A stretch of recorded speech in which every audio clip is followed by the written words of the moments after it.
Question for you today: what's your favorite verse in the Bible? I'd love to hear from you in the comments below. I'm going to share mine. There's a lot of contenders for this one. We could go to Psalm 23. We could go to the end of Romans 8. We could go to all sorts of scriptures. Isaiah 53. Maybe we have to break it down to like favorite minor prophet, favorite New Testament verse. But my favorite verse in the whole Bible is this.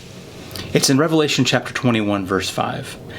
And John has just recorded this thing about the new heavens and the new earth and God wiping away every tear, and that when Christ returns, that there's going to be a renewal of all things, and he's going to make all these wrong things right. And it's so hopeful, and it's so encouraging to me to read Revelation chapter 21.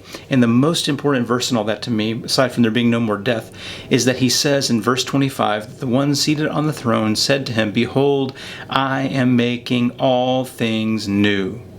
And if that wasn't enough, the next thing he says is, write these things down because these things are trustworthy and true. What makes that my very favorite verse in the whole Bible, above John 3:16, above Romans 8, above all these other verses, all these other contenders, and I love all those verses, but here's what makes this verse meaningful to me. I really would have expected Jesus to say, "Behold, I will make all things new." But what Jesus says is not, "I will make all things new." He says, "I am making everything new." And that means from that day in the first century until this day in the 21st century, Jesus has slowly, progressively been at work every single day, moving things inexorably in the direction of his will. And that's a wonderful thing because this world is just messed up. And I need to know deep down in the core of my being that God is at work making wrong things right. That he has taken a broken world and bringing it to reconciliation, to restoration, like he talks about in Romans 8, that the creation itself is groaning as an eager anticipation not only of the sons of God, but its own liberation to the bondage of decay, that the creation is in decay, it's in a fallen, nasty place, and it needs help. And Jesus is making all things new. That's why there's a new heaven and a new earth, because all the old things have gone away, but not just destroyed, renewed, brought back to their original intentional purposes. And it's the work of Christ even today, even when I can't perceive it, even when I don't feel it, even when I'm down, even when I'm anxious, that the work of Christ on a daily basis is moving us closer and closer to his will for all things made new. And I hope that gives you some hope today.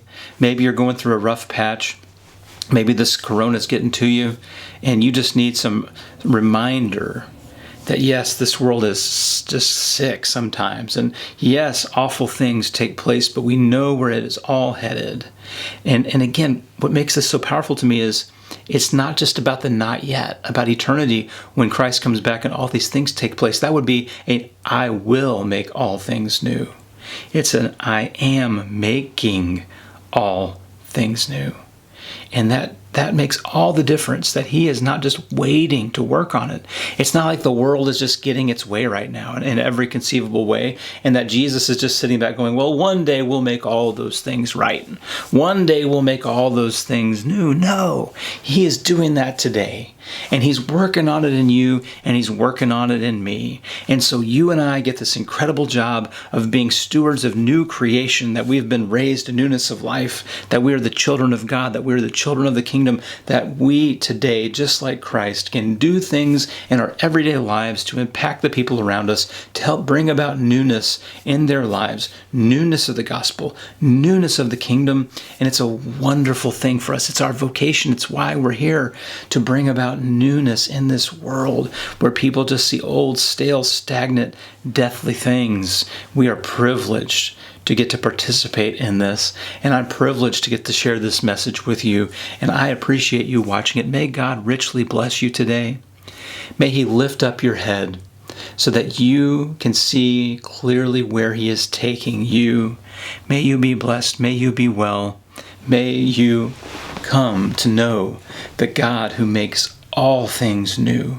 Yes, even your addictions, even your struggles, even your troubles, even your sins, even your tears, even the death, even the mourning, all these broken things, yes, even disease, he's going to make it all new.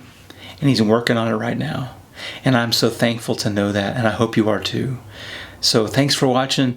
Please subscribe as always and let somebody know about it, because we want to just pass on this word of what God is doing in this world and how we get to participate in this. And it's such an amazing blessing that we want more and more people to get to participate, not in this channel, but in the gospel of Christ, this amazing good news of the God who makes all things new.